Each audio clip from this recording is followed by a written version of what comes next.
साथियों, एक मुलाकात में अगर किसी का हृदय पिघल जाए, किसी के जीवन की दिशा बदल जाए, तो इससे उस व्यक्ति की महानता का पता चलता है। आज यहां इस कार्यक्रम में भी हमारे बीच ऐसे कई लोग हैं जिन पर सत्य साईं बाबा के संदेशों का गहरा असर हुआ और उनका पूरा जीवन बदल गया। साथियों, मुझे संतोष है कि श्री सत्य साईं बाबा की प्रेरणा से साईं सेंट्रल ट्रस्ट और उससे जुड़े संगठन सेवा को ऑर्गेनाइज, इंस्टीट्यूशनल और लॉन्ग टर्म व्यवस्था के रूप में आगे बढ़ा रहे हैं। आज एक व्यवहारिक मॉडल के रूप में हमारे सामने है। आप सभी पानी, housing, health care, nutrition, disaster support और क्लीन एनर्जी जैसे क्षेत्रों में अद्भुत कार्य कर रहे हैं। मैं कुछ सेवा कार्यों का विशेष तौर पर जिक्र करना चाहूंगा। जैसे रायलसीमा में पीने के पानी की गंभीर समस्या थी, तब ट्रस्ट ने 3000 किलोमीटर से ज्यादा लंबी पाइपलाइन बिछाई। ओडिशा में बाढ़ प्रभावित परिवारों के लिए 1000 मकान बनाए। जो गरीब परिवार पहली बार श्री सत्य साईं अस्पतालों में आता है, वो देखकर दंग रह जाता है कि अस्पताल में बिलिंग का कोई काउंटर ही नहीं है। यहां इलाज भले मुफ्त है, लेकिन मरीजों और उनके परिजनों को किसी असुविधा का सामना नहीं करना पड़ता। साथियों, आज ही यहां 20,000 से ज्यादा बेटियों के नाम पर सुकन्या समृद्धि योजना के खाते खोले गए हैं। इससे उन बेटियों की शिक्षा और सुरक्षित भविष्य सुनिश्चित हुआ है। साथियों, भारत सरकार ने 10 साल पहले बेटियों की शिक्षा को ध्यान में रखते हुए उनके उज्जवल भविष्य के लिए ये सुकन्या समृद्धि योजना शुरू की थी। ये देश की उन योजनाओं में से एक है जिसमें 8.2% का सबसे ज्यादा इंटरेस्ट रेट हमारी बेटियों को मिलता है। अब तक देश की 4 करोड़ से ज्यादा बेटियों के खाते सुकन्या समृद्धि योजना के तहत खोले जा चुके हैं। और आपको ये जानकर खुशी होगी कि अब तक इन बैंक अकाउंट्स में 3.25 लाख करोड़ रुपए से ज्यादा की राशि जमा कराई जा चुकी है। ये प्रयास बहुत अच्छा है कि श्री सत्य साईं परिवार ने यहां 20,000 सुकन्या समृद्धि खाते खुलवाने का नेक काम किया है।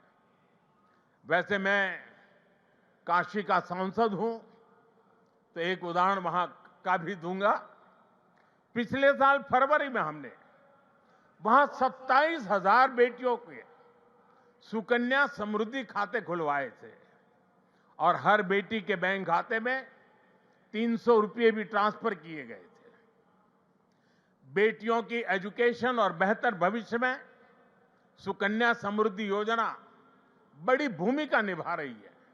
साथियों, देश में पिछले 11 वर्ष में ऐसी अनेक योजनाएं शुरू हुई है जिन्होंने नागरिकों की सामाजिक सुरक्षा को, सोशल सिक्योरिटी कवच को बहुत मजबूत कर दिया है और देश के गरीब, वंचित निरंतर सोशल सिक्योरिटी के दायरे में आ रहे हैं। 2014 में देश में 25 करोड़ लोग ही सोशल सिक्योरिटी के दायरे में थे। आज मैं बड़े संतोष के साथ कहता हूं और बाबा के चरणों में बैठकर के कहता हूं, आज ये संख्या करीब करीब 100 करोड़ तक पहुंच चुकी है। भारत की गरीब कल्याण की योजनाओं की, सोशल सिक्योरिटी देने वाली योजनाओं की विदेशों तक सभी इंटरनेशनल फोरम में चर्चा हो रही है। साथियों, आज ही यहां मुझे गोदान के कार्यक्रम में सहभागी होने का भी अवसर मिला है। ट्रस्ट द्वारा 100 गायें गरीब किसान परिवारों को दी जा रही है। हमारी परंपरा में गौ माता को जीवन, समृद्धि और करुणा का प्रतीक माना गया है। ये गायें इन परिवारों की आर्थिक, पोषण संबंधी और सामाजिक स्थिरता में सहायक होगी।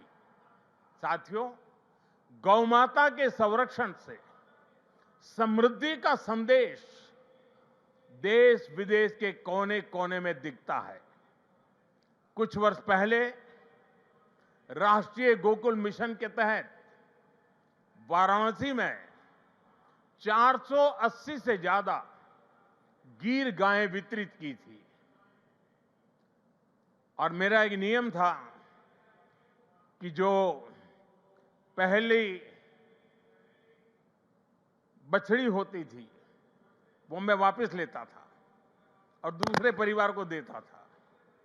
आज वाराणसी में गीर गायों और बछड़ों की संख्या लगभग 1700 हो गई है और वहां हमने जो एक परंपरा शुरू की है, जो गाय वहां वितरित की गई है, उनसे पैदा हुआ मादा बछिया को दूसरे इलाके के किसानों को मुफ्त दिया जाता है।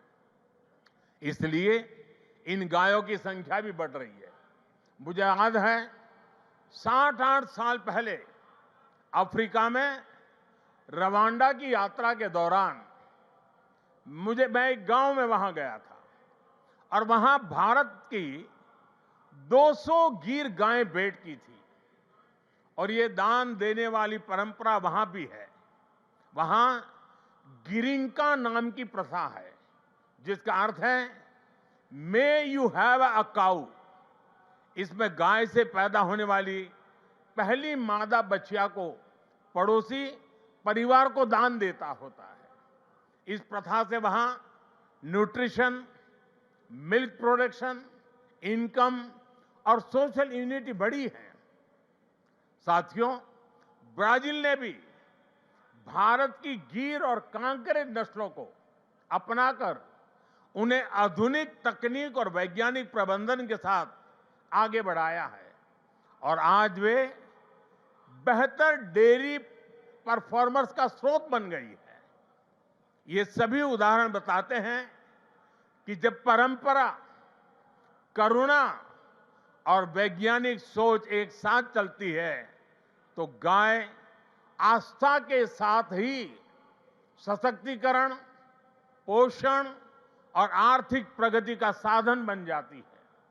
और मुझे खुशी है कि आप इस परंपरा को यहां बहुत नेक नियत के साथ आगे बढ़ा रहे हैं। साथियों, आज देश कर्तव्य काल की भावना के साथ विकसित भारत की दिशा में आगे बढ़ रहा है। इस लक्ष्य को पाने के लिए नागरिक भागीदारी आवश्यक है और इसमें सत्य साईं बाबा का ये जन्म शताब्दी वर्ष हमारी बड़ी प्रेरणा है। मेरा आग्रह है कि इस वर्ष हम विशेष तौर पर वोकल फॉर लोकल के मंत्र को मजबूत करने का संकल्प लें। विकसित भारत बनाने के लिए हमें लोकल इकोनॉमी को बढ़ावा देना ही होगा।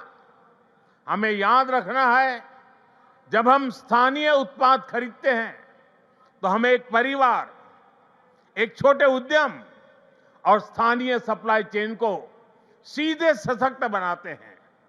इसी से आत्मनिर्भर भारत का रास्ता भी तैयार होता है। साथियों, आप सभी श्री सत्य साईं बाबा की प्रेरणा के साथ राष्ट्र निर्माण में अपना निरंतर योगदान दे रहे हैं। इस पावन भूमि में वाकई एक अद्भुत शक्ति है।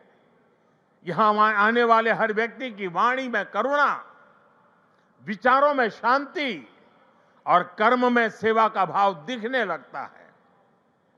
मुझे विश्वास है, जहां भी अभाव या पीड़ा दिखाई देगी, वहां आप इसी तरह एक आशा, एक प्रकाश बनकर खड़े होंगे।